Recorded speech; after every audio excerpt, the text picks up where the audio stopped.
the family. So joining us now to discuss that distinct possibility is John Schweppe. He's the Director of Policy and Government Affairs at the American Principles Project. Thanks for being here tonight, John. Thanks for having me, Kara. Great. So first, before we get into the potential ramifications of this Biden proposal, walk us through some of the provisions laid out in it, like free universal pre-K and community college.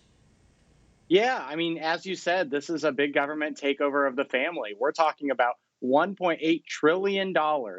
And, it sounds good. It's like, oh, we're going to throw some money at families. That'll be good. But really what this is about getting your kids into, public schools earlier so you can indoctrinate them on critical race theory and gender ideology and all these things. But really, that is the concern here. Instead of giving this money directly to parents, giving them educational choice, helping them, provide for their kids. This is actually just about empowering woke government bureaucrats, giving the credentialed class these jobs where they can teach 3-year-olds and 4-year-olds they can change their gender. It's really messed up. And it's something conservatives need to aggressively oppose and have substantive, proposals that they can contrast with. And then to that point, actually, the president of your organization that you're with, the American Principles Project, Terry Schilling, he actually wrote a great article about this, actually, the Daily Caller today. And he classifies Biden's plan as a big government takeover of the family. Do you think that's accurate to say? Well, I do. He's my boss, so I definitely do. But no, I think that's absolutely true. I mean, this is really about, their ideology is that they want to, make the state the center of everything. The family is the most, important institution in society. They don't want it to be that. They want it to be the state. And so getting those 3-year-olds, those 4-year-olds out of the home, getting some of these kids who maybe wouldn't go to a 4-year college, maybe they'd go to a trade school or vocational education. By the way, words that weren't mentioned in this plan at all. But instead, they want to get them into community college and make sure that they're taking, lessons on critical race theory and all these things. So I think it's really important that we tell people what's in this bill, what's in this plan, and then propose something else. And it seems like, as the article points out, that a lot of American working class families, and this is actually something you touched on earlier tonight as well, they don't exactly want this. Direct payments are much more popular than is more government programs. So this isn't really about giving the people what they want, is it? No, not at all. And there's actually been studies that have shown this. You have these government bureaucrats, all these policy wonks at DC think tanks who think, oh, let's target the money. Let's give it for this purpose or this purpose or this purpose. And actually, people just want the money. Like, they want to be able to spend it as they see fit because they know how best to do that. And I think we get into this trap here in Washington, D.C. of thinking that we know best. No, the people know best, families know best, and they know exactly how they would spend this money. And it is helpful. I think it is important. You have proposals like Josh Hawley's parent tax credit that would give a substantial amount of money to families with kids. I think that's important. I think that's something Republicans should consider supporting. And it almost seems like this is like a repeat of the Great Society programs that we saw under LBJ that kind of kicked the father out of the household, especially when it comes to a lot of Black American families. We can trace back a lot of the family struggles back to that time era. And now, as you're talking about here with Biden's new plan, it seems like we're kicking out both parents, or we're taking the kids out of the family, putting them in schools at younger and younger ages, because it seems like the main underlying premise of this is to make parents work longer hours and to have their kids always in some kind of a daycare or somewhere funded by the government, when instead shouldn't we be focusing on making sure that we have a climate in which we can have good paying jobs available for middle class families, lower taxes so that people can work less and be home more with their kids instead of farming out their kids all the time?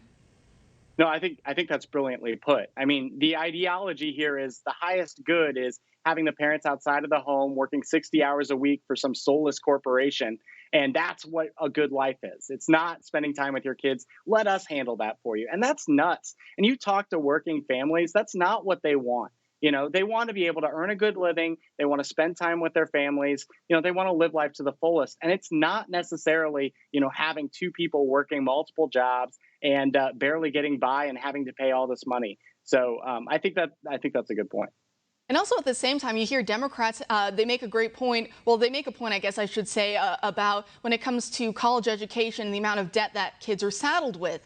But then at the same time, as you're talking about here, this whole bill, it doesn't even talk about trade or vocational programs, something that President Trump was very much interested in. I remember just a few years ago, my brother, for example, he was offered an apprenticeship when it comes to working with an electrician. He could have been making six figures. He ended up going into the military instead. But look, six figures for that, no college degree necessary. They didn't even ask for college classes or credits. He just trains with as an apprentice, and then he can work himself into a good, high-paying job. And yet it seems like Democrats here are purposely trying to skew people away from that towards their brainwashing education academies and also saddling people with debt. So they keep looking at the government saying, help me, government, look how much debt I'm in. Right. Well, we appreciate your brother's service. I think that's really important. But yeah, you talk about it. I mean, if it was really about the economic well-being of these people, not everyone should go to college. It doesn't necessarily make sense. Some people have different abilities and things they're good at. I know personally, I'm not that great with my hands. There are people out there who are, and they can do a great job and make a lot of money doing it. So I think President Trump's approach of, specializing people and allowing them to do what they're best at makes a lot of sense. But that's not what Biden's plan is about. It really is about, funneling them through this education system. And you kind of question, well, is this really trying to benefit people? Is it trying to benefit families? Or is it trying to benefit the credentialed class that voted Joe Biden into office? And I think it's pretty clear who stands to benefit.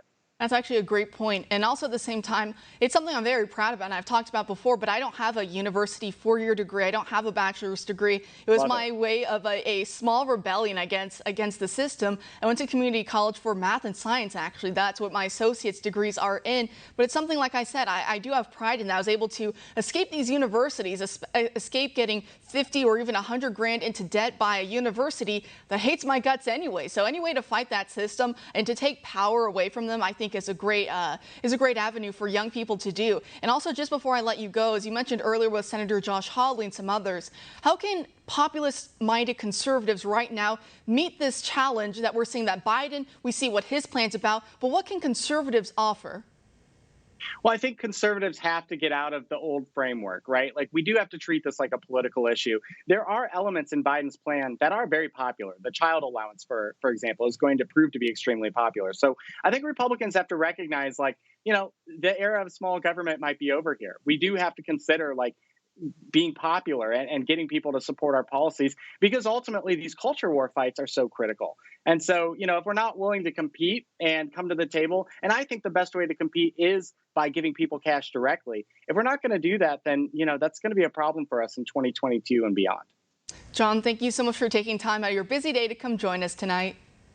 Thank you, Kara.